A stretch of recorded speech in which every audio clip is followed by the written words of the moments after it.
Hey everybody, Will here from O'Reilly Auto Parts to show you how to remove and replace the headlight bulbs in a 2013 Chevy Cruze. Procedures will be similar for most Cruze models from 2011 to 2015, but be sure to know the specifics for your vehicle before getting started. Once you've got your supplies together, here's what you'll do. Open the hood. Locate the bulb on the side where you'll be working first, which will be connected to a wiring harness at the back of the headlight assembly. Use a small flathead screwdriver to disengage the gray clip on the wire side of the harness. Push in the tabs on the socket and pull out the connector. Turn the bulb socket counterclockwise to dislodge it from the back of the assembly and carefully pull it out. When you install the new bulb, be sure not to touch it with your bare fingers.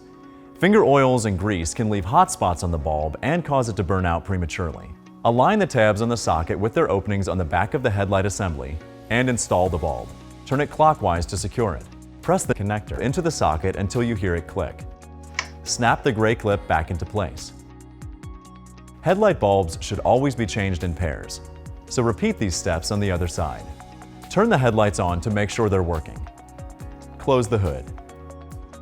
And that's it. You'll find everything you need for this and other jobs at your local O'Reilly Auto Parts store or O'ReillyAuto.com. If you're not completely comfortable doing this yourself, we'd be happy to recommend a professional shop or certified auto repair service center in your area. And be sure to subscribe so you'll see all our new video content. We'll see you again soon.